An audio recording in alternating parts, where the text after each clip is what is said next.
दोस्तों, आज की कहानी एक इमोशनल स्टोरी है। आशा करती हूँ आपको कहानी पसंद आएगी और आपको कुछ सीखने को मिलेगा। चलिए कहानी की शुरुआत करते हैं। रेलवे स्टेशन पर एक बूढ़ी महिला बेंच पर बैठी थी। तभी एक भीख मांगने वाली बूढ़ी अम्मा उसके पास आकर उससे कुछ पैसे देने को कहती है।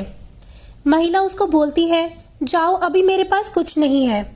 वो अम्मा बोलती है, मुझे कुछ खाना खाना है, मुझे भूख लगी है, कुछ खाने को दे दो। वो महिला फिर जोर से बोलती है, नहीं है, सुना नहीं क्या, तुम जाओ यहाँ से। वो बूढ़ी अम्मा वहीं बैठ जाती है। बेंच पर बैठी महिला उसको देखती है। अम्मा में से थोड़ी दुर्गंध आ रही होती है। कई दिनों से नहाई नहीं थी, ऐसा लग रहा था। बेंच पर बैठी महिला थोड़ा इधर उधर होकर बैठ जाती है। बूढ़ी अम्मा उसे उधर बैठा देखकर थोड़ी देर बाद उसे उसके पास जाकर नीचे बैठ जाती है। वो उसको पूछती है, तुम अकेली जा रही हो? उस महिला को थोड़ा सा डर भी लगता है कि अजनबी अम्मा उसके पीछे क्यों पड़ गई है। वो जवाब देती है, तुम्हें क्या करना है, जाओ यहाँ से। बूढ़ी अम्मा फिर पूछती है, तुम अकेली हो या कोई और भी है तुम्हारे साथ? उस महिला को लगा कि इससे पीछा छुड़ाने के लिए इसको जवाब देना पड़ेगा।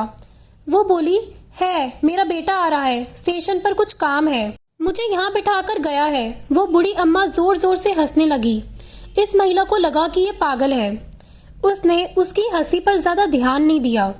बूढ़ी अम्मा बोली कि एक दिन ऐसे ही मुझे भी मेरा बेटा इसी स्टेशन पर छोड़ गया था। बोला कि मैं वापस आता हूँ।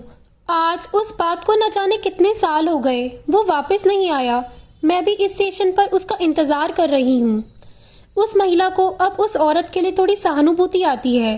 वो बोली कि तुम्हें घर तो पता होगा ना, कहाँ है? बूढ़ी अम्मा ने लड़खड़ाती जुबान में जवाब दिया, इस उम्र में अब मुझे अपने बेटे का नाम ही याद है, कैसे बताऊं कहाँ रहती थी, इसीलिए यहीं उसका इंतजार करती हूँ।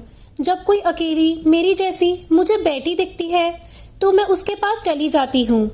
वो महिला थोड़ी घबराई और बोली, नहीं, मेरा बेटा ऐसा नहीं है, वो कुछ काम से गया है। कुछ देर बाद उनका बेटा आ जाता है।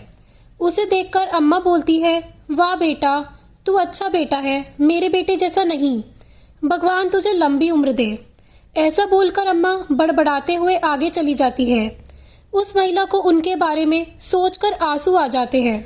कहते हैं ना, बाजार में बड़ी आसानी से मिल जाता है सब कुछ, लेकिन ना तो माँ जैसी जन्नत मिलती है और ना ही बाप जैसा साया। दोस्तों, अगर आपको ये कहानी पसंद आई हो तो प्लीज़ लाइक करना और चैनल को सब्सक्राइब करना। धन्यवाद।